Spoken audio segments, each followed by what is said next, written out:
এই মুহূৰ্তত জনাই আছো এটা ডাঙৰ খবৰ, এটা বিগ ব্ৰেকিং নিউজ। সংঘটিত হৈছে এটা ভয়ংকৰ দুৰ্ঘটনা। চতিয়াত সংঘটিত হৈছে এক ভয়ংকৰ দুৰ্ঘটনা। ঘিলাধাৰী দলঙৰ কাষতে থকা ডাইভাৰচন বৰ্ড ভাঙি তললৈ নামিল ট্ৰাক। 15 নং ৰাষ্ট্ৰীয় ঘাইপথৰ ঘিলাধাৰী নৈৰ ওপৰত টিকে ইঞ্জিনিয়াৰিঙৰ দ্বাৰা নিৰ্মীয়মান দলঙত খুন্দা মাৰে এখন মালবাহী ট্ৰাকে। ট্ৰাকৰ নম্বৰ AS01 GC1779। প্ৰচণ্ড খুন্দামৰাত থিতাতে চালকৰ মৃত্যু। বাহনখনত আন কোনো ব্যক্তিৰ সম্ভেদ লাভ কৰা হোৱা নাই। ঘটনাস্থলীত চতিয়া আৰক্ষী উপস্থিত হৈছে।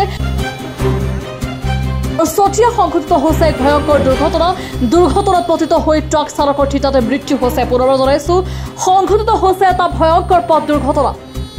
15 নং ৰাষ্ট্ৰীয় ঘাইপথত ঘিলাধাৰী নৈৰ ওপৰত টিকে ইঞ্জিনিয়াৰিঙৰ দ্বাৰা নিৰ্মীয়মান দলঙত খুন্দা মাৰি এখন মালবাহী ট্ৰাকৰ এক্সিডেণ্ট হৈছে।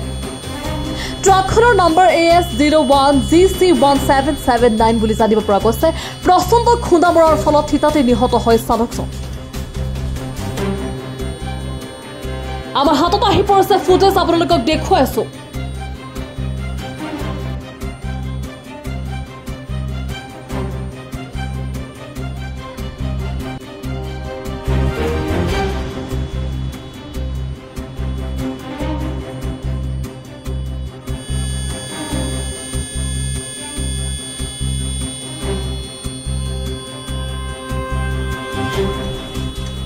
ঘটনাটো এনেকুৱা কি যে ড্ৰাইভাৰ মানে চম্ভালিব নোৱাৰিলে।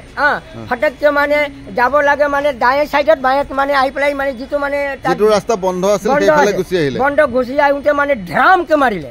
মাৰোঁতে মানে গাড়ীটো এনেকা চৰাই নিচিনা উৰি আহিল। উৰি আহোঁতে হনুমান মন্দিৰৰ ওচৰত যিটো মানে আমাৰ মানে প্ৰায় 20 ফুটৰ ওপৰত মানে যিটো কেন্দ্ৰৰ তাঁৰ আছে, তাৰ চিটাই গৈ মানে সোমাই গ'ল। এতিয়া গাড়ীখনত কেইজন মানুহ আছিল বুলি জানে? বৰ্তমান আমি এটাহে জানিছো, এটাহে দেখিছো, এটাহে জানিছো।